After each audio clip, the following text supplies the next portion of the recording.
Joined now by J.D. Smith, T-Bone from 97.1 The Fan. And J.D., no question, it was neat to see these guys get their rings. We just heard from Nagby and how special it was. And let's put it in perspective. It's special because they won it, but also because they did it in the middle of a worldwide pandemic. They will never forget doing that because of the way the world was shut down. Yeah, I think you're exactly right that the accomplishment of that team is special. Anytime you win a championship, that's a difficult thing to do. Anybody who's ever followed pro sports, I think sometimes as fans, we lose that perspective of just how many things have to go right. You have to have talented players. You have to have a great coach. You have to have a plan. You have to execute that plan. You have to avoid injuries. You have to do all these other things and get hot at the right moment and make sure that when it's a 0-0 game and you're at home and you're playing Nashville, you find that breakthrough goal. Like all those things have to go right. Oh, and then on top of it, some of these guys didn't see their families for months. I mean, Jonathan Mentz's family, I don't think was there most of the season, continent away, ocean away. I mean, this is very difficult to do anyway, just with everything going right in your personal life, off the field. Throw in the fact that while the rest of us were kind of trying to figure out how to live through a global pandemic, this team figured out how to win a championship. It's monumental and it's really surprising, but great to see. All right, now to this year. I know some of the supporters early on were concerned what they were seeing offensively from this team. The Crew have now won 2 in a row. They've been off because of the international break. With that said, they returned to action Saturday in historic Crew Stadium. Final game in there. I'm hoping it's a sellout. Has this team found its offense? Is the worrying need to be over? I still think there's reason for concern. I mean, obviously, there are still questions about how this team functions when not at full strength. They're getting closer to full strength, thankfully. One of the kind of bright spots of one of the recent games they played against Toronto was the fact that you had Pedro Santos show up as a left back and play perhaps one of the greatest games I've ever seen a left back play at historic Crew Stadium. I mean, he was out of his mind good defensively, had 2 assists. That's the type of performances we've kind of come to expect from him. He shows up in moments where you don't expect him and throws in a big game. Need a little more consistency on that, but I think that shows that there's still a ton of quality in this team. They just haven't fully clicked it in yet.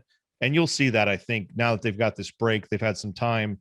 But no doubt, right now, their offense has largely been generated by free kicks. That's still something they're going to be able to generate a ton of.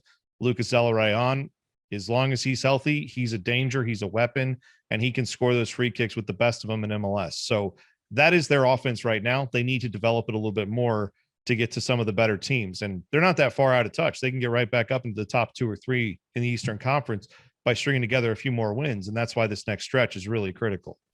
All right. Besides covering this team, you also are a huge supporter. You love this team. With that said, last game in historic Crew Stadium, a lot of history in that place. What are you hoping for on Saturday? And obviously, a lot of memories will be in people's minds that day. Well, first thing, I'm hoping to stay upright because there's going to be a big party out in the parking lot one last time, and I'm probably going to be a part of that a little bit. But now the reality is this team has meant a lot to me and to a lot of other Crew fans. And the building where they've played, I mean, you got to go back to when that building opened. There wasn't really anything else like it in the US. I mean, they're having an MLS team be able to get a stadium build, even if it looks like an erector set, even if it isn't the, fanciest building in the world, that was still home. And there were a lot of big moments there for the Crew, for the US men's national team, shared a lot of those moments with a lot of great friends. So I think watching that game, it's going to be kind of tough because the game's important, as we talked about. The Crew can use every victory they can get right now in the standings, and they need to build that momentum. You don't want to lose your final game at historic Crew Stadium, but also I'm going to be thinking about all the times I've seen a ball go down the left side, right? And think of some of the guys that chased that ball down and were able to make a play on it and hopefully make a cross and score a goal. It's going to be tough not to be reminiscing when you're in historic Crew Stadium for one final time. Yeah, and that game will be against the Chicago Fire. We don't particularly care for that team. That's one of the rivals. With that said, this team, the Crew, have had a lot thrown at them early on. You had the CONCACAF, of course, trying to play MOS. Now that the CONCACAF's out of the way, and now that they've had some R&R, I still think this team repeats. I think the pieces are there.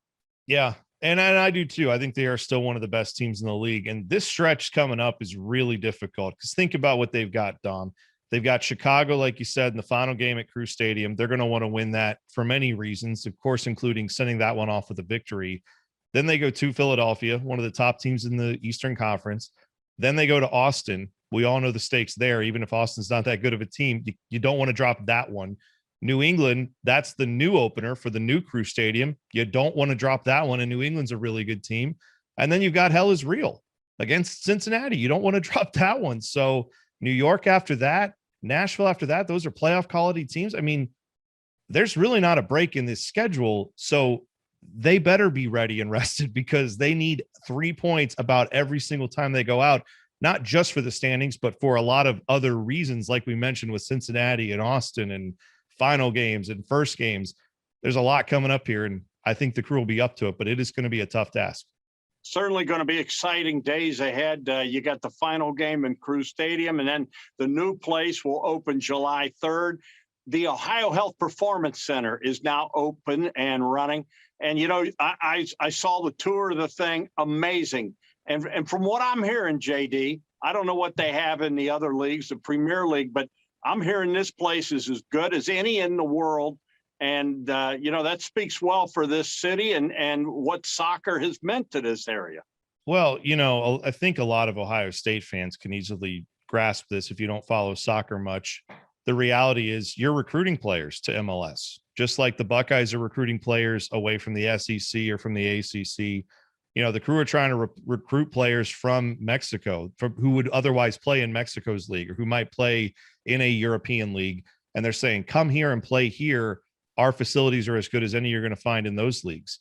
And this is now a training center that I think absolutely allows them to sell that. So, yeah, recruiting is just as important for the Crew as it is in college sports. So, yeah, it's a big deal. And I think this is a big, arrow in their quiver to use when they're trying to land the next star player for the Crew.